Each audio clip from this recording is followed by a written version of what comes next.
iyo abantu bagiye batabaje mu kirasi burya habagamo kuba twakenze twese nangwa batakenze. None ari byo babajije bifashe ikoransi yanga mu town. Iyo niga yavuze ikoransi nabwo ko twakoze ikoransi gutangira ku Kivumu ku kayindire kugera Tana Road toye dukora indi ikoransi Show Road.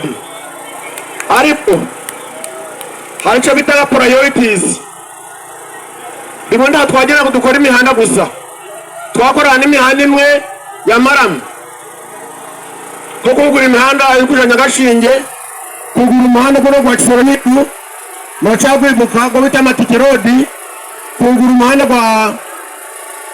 kwa Show Road rukomeza no ku Mudege turwana n'indi mihanda muri mu town kuko twarebaga takwire gushikwiza kwiza imihanda muri mu tsere y'itown.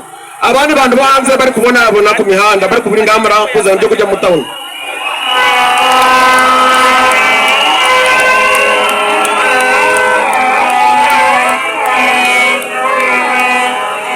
Ikindi gifashe kubishingwe muzi neza iyi town ko yabaye karindwi mu gihe cyo mu town kansonga meya.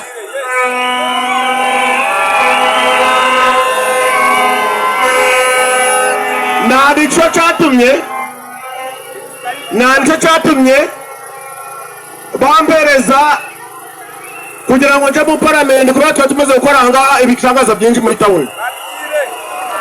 Iyo ndakora ibyo byose kiba abaturage buriya batarambaye promotion kugira ngo nje mu parliament kugira ngo nje kugira ibintu by'abakorera.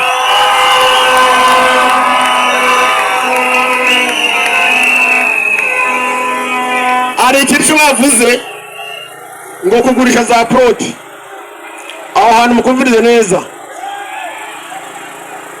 New market new park n'itaka rya government uri kuvuga ngo niba yakora kuri wari ubusa mu mwaka w'igihumbi kimwe magana cyenda mirongo irindwi n'umunani bari kubahereza izo plot zazifite icyo bitaga strings attached.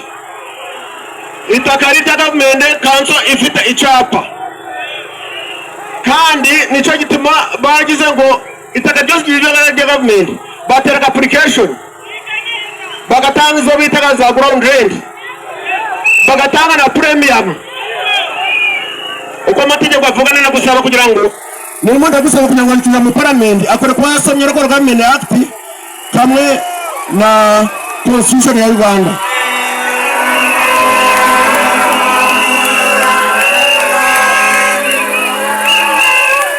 Kugira ngo uze gusobanura hano abantu babashe gucenga uko ibintu bya government bigendaga.